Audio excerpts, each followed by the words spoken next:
When I met Sophie, I thought I'd stumbled into a dream I didn't deserve. She wasn't just beautiful, she was the kind of woman who made heads turn without even trying. Her dark hair fell in effortless waves, and her smile was the kind that lit up her entire face. But it wasn't just her looks, it was the way she saw me, or at least, the way I thought she saw me. We met at a friend's birthday party. I was leaning against the bar, trying to decide between another beer or a graceful exit, when she walked in wearing a simple black dress and a look that made my chest tighten. I remember thinking she didn't look like she belonged there in it because she was too good for the place, though she was, but because she had this presence. Confident, magnetic, like the world bent slightly toward her when she moved. "Daniel, right?" she said, walking up to me with that smile. "Yeah," I managed, immediately forgetting every line of small talk I'd ever known. She laughed, like she already knew I was nervous. "I'm Sophie. I think we have a mutual friend, Jared." We spent the entire night talking in the corner, while the rest of the party blurred around us. She told me about her love for old films, her favorite coffee shop,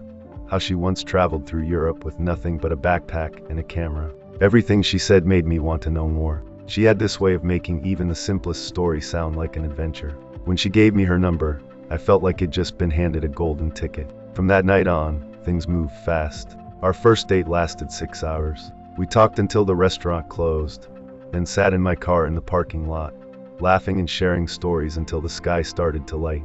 She told me about growing up in Maine, her strict but loving parents, and how she had always wanted to be a writer, but had taken a job in marketing to pay the bills. She seemed perfect, or maybe I just wanted her to be. We spent weekends exploring new places, trying out hole-in-the-wall restaurants, and binging movies on her couch. Sophie was unpredictable in the best way. 1 minute she'd be suggesting a late-night drive to the beach. The next she'd be reading poetry aloud with that soft, thoughtful voice. It was intoxicating, but looking back, I realized how little I actually knew about her. It started with small things, tiny inconsistencies I brushed off because I didn't want to ruin the magic. One night, over dinner, she told me she was an only child. A few weeks later, I saw a framed photo on her bookshelf of her with another girl who looked exactly like her. When I asked about it, she laughed and said, "Oh, that's just my cousin Leela. We're close like sisters." "Okay, cousin, fine." Another time, we were talking about childhood memories, and she said something about back home in Wisconsin. I blinked. "Wisconsin? I thought you grew up in Maine." She paused, just for a second, then smiled. "Oh right, I meant Maine. My mind's all over the place tonight." I let it go. Maybe I didn't want to believe that the perfect Sophie could lie. Sophie was warm and charming when she wanted to be, but there were walls I couldn't see past. She never talked much about her family. Whenever I asked, she'd brush it off with a quick, "Oh, we're not that close," or "They're just busy with their own lives." I figured some people are just private. I'm not exactly an open book myself, so I respected her space. But over time, it felt like there were entire chapters of her life that I wasn't allowed to read. The strangest thing was the way she'd sometimes disappear. Not for long, just a few hours here and there, usually on weekends. She'd claim she was running errands or meeting an old friend, but she'd come back distant, like she'd been somewhere far away. One evening, we were having wine on her balcony, watching the city lights flicker. I joked about how little I knew about her family. "Do they even know I exist?" I teased. She froze for half a second, then forced a laugh. "Of course they do. I told my mom about you. She thinks you sound great." But she wouldn't look at me when she said it. We'd been together for almost a year when I met Lila, or rather, when Leela showed up unannounced. It was a Saturday morning, and Sophie had run out to pick up some things. I was sitting on the couch, half watching a game on TV, when someone knocked on the door. A woman stood there, looking like Sophie's mirror image, only with lighter hair and sharper features. She smiled at me like we were old friends. "Hi," she said. "You must be Daniel. I'm Leela, Sophie's sister." Sister, not cousin. Sister. In that moment, I felt something inside me shift. Every little inconsistency, every odd pause or change in her story suddenly clicked into place. Something wasn't right. Leela stepped inside, glancing around the apartment. "Sophie didn't tell you I was coming." "That's so like her." I shook my head, trying to play it cool. "She mentioned a cousin named Leela, but not a sister." Leela gave me a strange look, like it just told her the sky was green. "Cousin? No, I'm her sister. We grew up together. Everyone knows that." I felt my stomach drop. When Sophie came back, Leela hugged her like it had been years. Sophie's face went pale when she saw me looking between them. "You said she was your cousin," I said quietly. Sophie's smile didn't reach her eyes. "Oh, I just meant she's like a cousin. You know, close family and all." But I knew. I knew something was off. That was the moment I realized Sophie wasn't just hiding things, she was lying. And I had no idea how deep those lies went. After Lala's surprise visit, I couldn't shake the unease that had settled in my gut. It wasn't just the fact that Sophie lied about Leela being her cousin instead of her sister, it was the way she tried to smooth it over.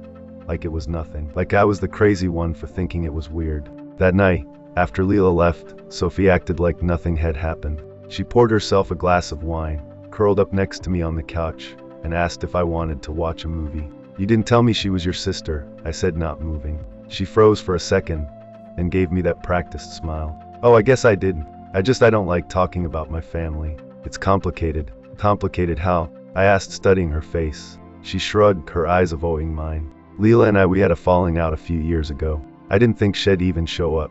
We're just not close anymore, so I don't bring her up." It was a neat answer, maybe even believable. But I couldn't shake the feeling that I was being managed, like she was feeding me just enough to shut me up. Once I started looking for cracks, I saw them everywhere. There was the time she said she worked late at the office, but I found out from her coworker, who I bumped into by accident, that the office had closed early that day for renovations. Or the time she said she'd gone to visit her mom in Maine for the weekend, but when I called her, the background noise didn't sound like Maine at all. It sounded like she was in a crowded city cafe. I started to keep a mental list, and it was longer than I wanted to admit. She never let me see family photos. She avoided any questions about her past relationships. And when I asked where she went to college, she gave me 3 different schools in as many months. A few days after Lila's visit, Sophie suggested we all get lunch together. "You'll love Leela," she said, like she hadn't just lied about her existence. "She's just blunt. Don't take anything she says too seriously." We met at a quiet bistro downtown. Leela was already there, sipping iced tea. She smiled at me warmly. "Daniel, good to see you again." Sophie sat beside me, but I noticed the tension in her posture, the way her fingers drummed on the table. "So," Leela said, leaning forward, "how long have you been dating?" "Almost a year," I said. Leela raised an eyebrow. "A year? Wow, that's longer than I expected." Sophie shot her a warning glance. "Leela, what?" "I'm just saying," Leela said with a small shrug. "Sophie doesn't usually stick around that long. She gets bored easy." Leela said with a small shrug. "Sophie doesn't usually stick around that long. She gets bored easy." Something in my gut twisted. I looked at Sophie, who was suddenly very interested in the menu. When Leela went to the restroom, I turned to Sophie. "What was that about?" Sophie forced a smile. "Leela likes to stir the pot. Don't listen to her. She has this thing about trying to embarrass me." But I couldn't ignore how fast Sophie's face had paled. Later, as we left the restaurant, Leela said something that stuck with me. "You seem nice, Daniel. I hope she's being honest with you." It was casual, almost offhand, but I felt the weight of it. That night, while Sophie was asleep, I sat on the couch with my laptop, staring at the search bar. I typed in her name. Nothing came up. No old Facebook posts. No LinkedIn. No high school yearbook entries. It was like Sophie didn't exist before I met her. I tried Lila's name instead. There were a few hits of private Instagram, an old college article about a track meet. One of the photos tagged Sophie, but under a different last name. My chest tightened. Was Sophie even her real name? The next day, I brought it up. "I couldn't find you online," I said casually while we were cooking dinner. She froze mid-chop. "Why were you looking?" "I was just curious," I said. "It's weird, you know. Everyone has something online, but it's like you don't exist." She smirked, but it didn't reach her eyes. "Maybe I just value my privacy. Not everyone wants their life out there for strangers to see." Or maybe, I said, my voice sharper than I intended, "you're hiding something." Her eyes snapped up to mine. "Don't start with that, Daniel. I'm not hiding anything." But I wasn't convinced. Later that night, while she was in the shower, her phone buzzed on the counter. I shouldn't have looked. I know that. But I did. The message was from someone named M. "Did you tell him yet?" My stomach flipped. "Tell me what?" I didn't get a chance to see more because Sophie came back into the room, grabbing her phone before I could read anything else. From that moment on, I couldn't shake the feeling that my relationship with Sophie was like a house built on sand. Every new discovery made the ground feel shakier. I didn't know what I meant, or what Sophie wasn't telling me. But I knew one thing for sure. I wasn't going to sit in the dark much longer. A week after the lunch, I heard a knock on the door while Sophie was at work. I opened it to find Leela standing there, a sly smile on her face, and a small bag slung over her shoulder. "Daniel," she said. "Mind if I come in?" I blinked, startled. Sure. Sophie didn't say you were coming by." "She doesn't know," Leela said as she walked past me into the apartment. This is kind of a surprise visit. The way she said it made me uneasy. Leela was nothing like Sophie. Where Sophie was polished and careful, Leela seemed to have no filter. Her words were blunt, her demeanor casual, and her eyes held a sharpness that made me feel like she saw right through me. I offered her coffee, which she accepted with a grin. As I poured it, she looked around the apartment like she was taking inventory of my life. "You've got a nice place," she said, leaning back on the couch. "Way better than Sophie's last boyfriend. That guy was a disaster." I froze mid-pour. "Last boyfriend?" "Yeah," Leela said, taking a sip of her coffee. "What was his name, Matt?" "No, Michael." "Whatever. Point is, he wasn't around long." "Sophie has a pattern." "Pattern?" I asked cautiously. "She doesn't tell you much, does she?" Leela said, tilting her head. I sat across from her, trying not to sound defensive. "She tells me what matters." Leela laughed softly. "Does she though? Did she tell you about—" She stopped suddenly, biting her lip. "Never mind." I leaned forward. "About what?" "Nothing," she said quickly. "I don't want to start drama. Sophie would kill me if I told you." That word kill hit harder than it should have. It felt like Leela wasn't just teasing.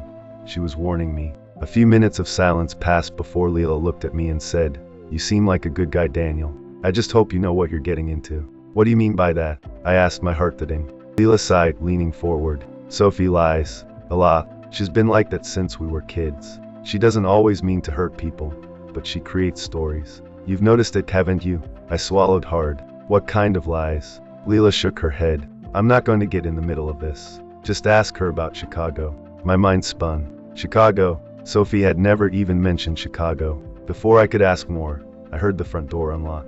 Sophie stepped in, holding a paper bag of groceries. When she saw Leela sitting on the couch, her face went pale. "Leela, what are you doing here?" "Visiting my favorite sister," Leela said casually, sipping her coffee. Sophie's eyes darted to me. "What did she say?" "Nothing," I said quickly. "Just small talk." But the look on Sophie's face said she didn't believe me. Later that night, Sophie confronted me. "Did Leela tell you something? You've been looking at me weird ever since I walked in."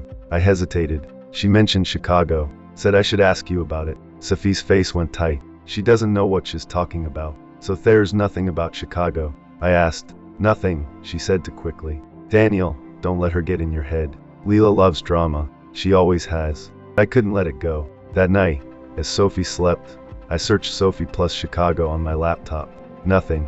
No social media hits, no old articles. It was like Sophie had erased every trace of herself before we met. I kept replaying Lila's words in my head. "Sophie lies. A lot." The next day, I got a text from an unknown number. "This is Leela. Don't tell Sophie I'm texting you. But you need to know the truth. Call me." I stared at the message for a long time, my heart pounding.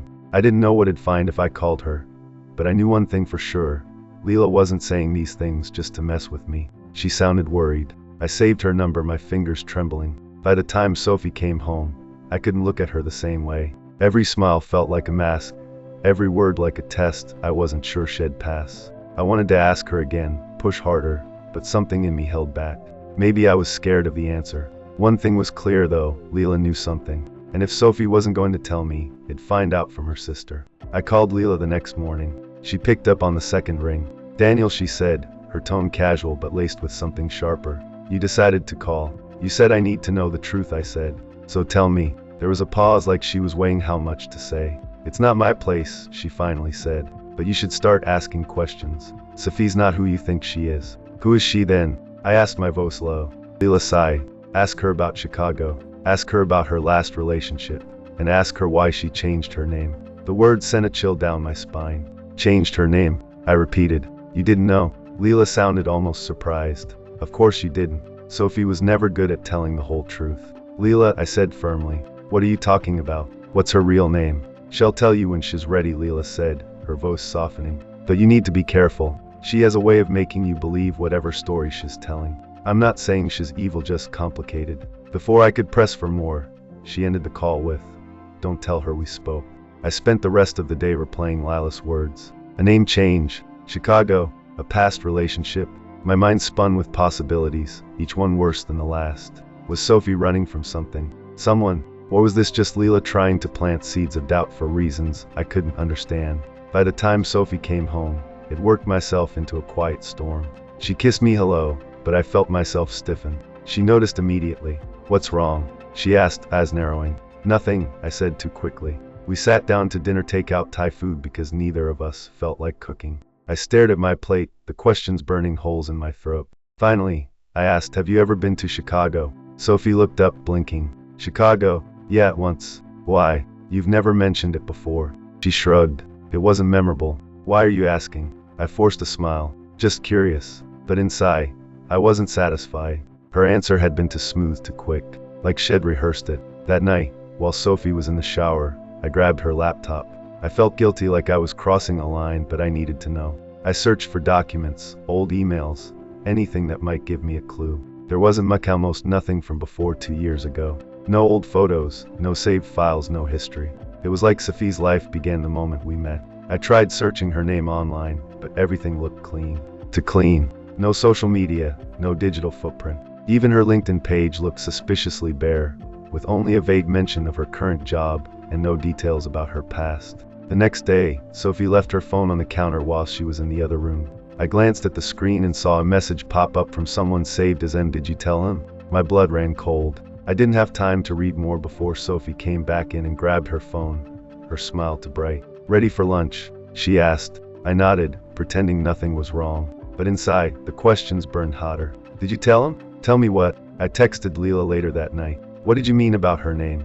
She replied almost instantly. "I told you to ask Sophie. She's not telling me anything." I typed back. "If you know something, just say it." There was a long pause. Then she wrote, "Fine. Her real name isn't Sophie. It's Sarah. She changed it after Chicago. Ask her why." I stared at the screen, my heart pounding. Sarah? Who the hell was Sarah? That night, as Sophie was brushing her hair in front of the mirror, I asked, "Is your name Sophie? Or is it Sarah?" She froze, her brush halfway through her hair. "What? You heard me," I said. "Who are you really?" Her face went pale. "Where did you hear that? Does it matter?" I asked. "Why would you lie about something like that?" She set the brush down, her hands trembling. "I'm not lying. I just needed a fresh start. That's all." "A fresh start from what?" I pressed. Sophie shook her head, her eyes filling with tears. "Daniel, you don't understand. My past is complicated. I just wanted to leave it behind. I didn't want it to define us." "Then tell me the truth," I said, my voice sharp. "Because right now, I don't know who I'm living with." She looked at me for a long moment, then whispered, "I can't." "Not yet." "Why?" I asked. "I changed it after everything that happened in Chicago." "What happened in Chicago?" I demanded. She bit her lip, tears forming in her eyes. "It's complicated." "Then uncomplicate it," I said sharply. "I'm not going anywhere until you tell me the truth." Sophie looked down at her hands, her shoulders slumped. "I was engaged. To someone else. His name was Matthew. It didn't end well." I froze. Engaged. She had never mentioned that before. "What do you mean, didn't end well?" "He wasn't who I thought he was," she said quietly. "He hurt me. Not just emotionally. Physically. I left everything behind me, job, my friends, my name, cause I couldn't stand the idea of him finding me again." I wanted to believe her. Part of me even felt sorry for her. But another part of me, an angry, wounded part, didn't trust a word she said. "You could have told me," I said, my voice low. "Instead, you lie. About your past. About your family. About your name. How am I supposed to believe anything you say now?" She looked up at me, her eyes shimmering with desperation. "Because I love you. Because I didn't want my past to ruin what we have." "Love?" I barked out, a bitter laugh. "Love is built on trust, Sophie. And right now, I don't know if I even know who you are." She flinched like it struck her. "I'm still me," she said softly. "The woman you fell in love with. That hasn't changed." "Feels like it has," I said. "Every time I think about all the things you've hidden, I wonder what else don't I know. Are you even telling me the truth about Matthew? Or Chicago? Or anything?" She stood, tears running down her face. "You want the truth? Fine." I ran. I ran because I was scared for my life. I changed my name, cut ties with my family, and tried to start over.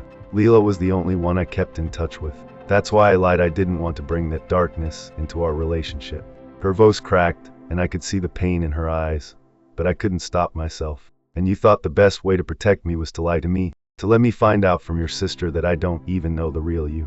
"I was going to tell you," she said, sobbing now. I couldn't. Every time I try, I was afraid you'd look at me like you're looking at me right now. Like I'm some kind of stranger." For a moment, neither of us spoke. I stood there, my hands clenched into fists, trying to process everything. If what she said was true, she had been through hell. But why didn't she trust me enough to share it? "Finally," I said, "I need time. I can't just pretend this didn't happen. I don't even know if I can trust you again." She wiped her tears, her face pale and trembling. "Please, Daniel." Don't give up on me. Let me explain everything. Let me prove to you that I'm not lying anymore. I turned away, my chest tight. Then tell me everything. No more secrets. No more half-truths. I want to know who I'm really with. Otherwise, it's over. She nodded slowly, her voice barely above a whisper. Okay, tomorrow night, they'll tell you everything. I promise. At night, I slept in the guest room. I couldn't stand lying next to her. Not until I knew the full story. My mind raced with questions. What if she was still hiding something? What if the truth was worse than I could imagine? I didn't know what I would do if her story didn't add up. But I knew one thing for certain. I wasn't going to let another day pass without the whole truth. The next day, I woke up with a pit in my stomach. Sophie was already gone. She left a note saying she had an early meeting. I stared at the note for a long time, the neat handwriting suddenly looking like a stranger's. She had promised to tell me everything tonight, but I wasn't sure I could wait that long. My trust in her was hanging by a thread, and every hour that passed without answers made that thread thinner. Just after noon, my phone buzzed with an unknown number. Daniel, a voice asked when I picked up. Leela? Yeah, she said. We need to talk. I don't know what Sophie's told you, but I can't keep my mouth shut anymore. You deserve to know the truth. Her tone was sharp and serious, and my pulse quickened. What truth? About why she changed her name. About what happened in Chicago. About Matthew. I moved into my car for privacy, locking the doors and gripping the phone tightly. Go on, I said. Leela hesitated. Sophie Sorrow, whatever name she's using these days. She's not dangerous, okay? She's complicated. She's been through hell. But you need to understand something. She didn't just leave Chicago because of a bad breakup. She left because she got involved with the wrong person. Matthew wasn't just abusive, he was controlling. He had money, power, and friends who scared the crap out of her. She didn't just walk away, she ran. I rubbed my forehead, feeling the weight of her words. She never told me any of this. She wouldn't, Leela said. She's ashamed. She thinks if people know the truth, they'll see her as weak. She barely escaped that life. Matthew had her under his thumb for years, made her cut ties with her family, with me. By the time she got out, she was a mess. Changing her name was the only way she felt safe. So all the lies I started, they were her way of surviving, Leela said softly. She doesn't trust anyone easily. Not even you, apparently. But it doesn't mean she doesn't care. She's terrified of letting someone see all the broken pieces. I leaned back in my seat, trying to take it all in. So, you're saying she's lying because she's scared? Yes, Leela said firmly. But there's something else you need to know. My stomach dropped. What? She didn't just run from Matthew. She took something from him. Something he didn't want to let go of. I sat up straight. What does that mean? Lila's voice dropped to a whisper. Money. A lot of it. She told me on sea late one night, when she was drunk, that she had to do it. That it was the only way to escape. But that's why she's always looking over her shoulder. She's scared he'll come for her. I felt like the air had been sucked out of the car. Are you telling me Sophie stole from this guy? Yes, Leela said. I don't know how much, but it was enough to buy her a new start. And now she's terrified of being found. That's why she hides things. Why she keeps her past locked up like a vault. I ran a hand through my hair. Jesus Christ. I don't even know who I'm with anymore. Lila's tone softened. Daniel, I'm telling you this because I think she loves you. She's just scared. If you want to leave her, that's your choice. But if you want to stay, you need to know what you're getting into. I sat there, staring out the windshield, my thoughts spinning. On one hand, everything made sense now, lies, the inconsistencies, the secrecy. But on the other hand, how could I stay with someone who hadn't trusted me enough to tell me any of this? When I got home, Sophie was there, cooking dinner like nothing was wrong. She looked up at me with that careful smile. Hey, she said softly. Are you ready to talk tonight? I nodded, my throat tight. Yeah, I'm ready. She looked relieved, but I felt anything but. I knew that whatever she told me tonight would either save our relationship or end it for good. Dinner was almost ready by the time I gathered the courage to sit down at the table. Sophie had cooked pasta, peace offering meal, the one she made when she wanted things to feel normal. But tonight, nothing felt normal. She set the bowl in front of me and sat across the table, her posture rigid. Daniel, she said quietly, I know I've hurt you. I know I've kept things from you. But I want to fix this. They'll tell you everything. No lies, no half-truths. I nodded, though my hands were clenched under the table. I'd spent the afternoon replaying Lila's words, and now I was about to find out if Sophie's version matched her sister's, or if I was about to catch her in an even bigger lie. I wasn't always Sophie, she began, her eyes locked on mine. My name used to be Sarah. I grew up in Wisconsin, not Maine. My family, we weren't close. I barely talked to my parents anymore. But Lilash is my sister. She's the only one I still keep in touch with. Her voice shook slightly, but she pressed on. I left Wisconsin when I was 22 and moved to Chicago. That's where I met Matthew. At first, he seemed perfect, charming, successful, the kind of guy you think will take care of you. But he wasn't who I thought he was. He became controlling, possessive, the kind of person who wants to own you. Her hands trembled as she reached for her water glass. I stayed longer than I should have because I was scared. He had money, connections. When I finally left, I knew I couldn't just walk away. He would have found me. So I changed my name. I started over. She met my gaze, tears shining in her eyes. Because I was afraid. I didn't want you to look at me like I'm damaged or broken. I wanted you to love me for who I am now, not the mistakes I made back then. Love isn't about hiding the ugly parts. I said, my chest tight. You can't build a relationship on half-truths, Sophie. Or Sarah. Or whoever you are. Her face crumpled, and suddenly the room was thick with tension. Don't call me that, she snapped. I'm Sophie now. I left Sarah behind for a reason. She's not me anymore. But she is you, I shot back. You can't just erase your past. You can't erase the truth. And you sure as hell can't lie to the person who's supposed to love you the most and expect it to just not matter. Her tears spilled over, and she stood up, her voice shaking with anger. You don't get it, Daniel. You don't know what it's like to feel like your past is going to swallow you whole. To wake up every day wondering if someone is going to drag you back into hell. I lied because I wanted to be free. I wanted a life where I wasn't just the girl who ran. I stood my own, voice rising. And what about me? You think I want to build a life with someone who doesn't trust me enough to tell me the truth? Who keeps secrets so big they could blow everything up? She stared at me, her chest heaving, her face pale and wet with tears. So what are you saying? You want to leave? I hesitated. The silence stretched between us, heavy and painful. I didn't want to leave, but I also didn't know if I could stay not like this. Tell me everything, I said finally. All of it. No more lies. No more holding back. If you want me to stay, I need the whole truth.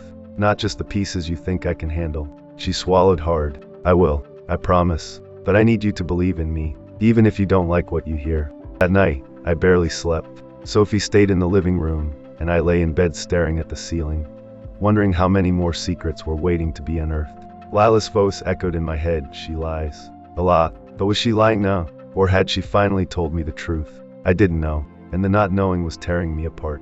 The next evening, Sophie asked me to sit down. No distractions, no TV humming in the background, no phones. Just the two of us at the kitchen table. She looked different, less polished, less guarded. Her hair was tied back in a messy bun, her face free of makeup. For the first time since I met her, she looked vulnerable, maybe even scared. You want the whole story? She asked, her voice barely above a whisper. Yes, I said, my throat tight. Everything. No more lies. She nodded slowly. Okay, you deserve that. I was 22 when I met Matthew, she began, her fingers fiddling with a napkin. He was older, 32. I thought he was perfect. He had a successful business, a nice apartment. This way of making me feel like I was the only person in the world who mattered. I didn't see the red flags. Or maybe I just didn't want to. She swallowed hard. At first, everything was amazing. We traveled. We went to fancy restaurants. He bought me gifts. But then, little by little, he started changing. He'd get angry if I talked to male coworkers. He'd joke about checking my phone. Then it stopped being jokes. He had my passwords. He tracked my location. Her voice cracked, and she looked down. The first time he hit me, I thought it was my fault. I told myself he was stressed, that it would never happen again. But it did, and every time, he'd apologize and promise he'd change, and I believed him. Because I wanted to believe him. Because I was too scared to leave. I clenched my fists under the table, anger boiling in my chestnut at her.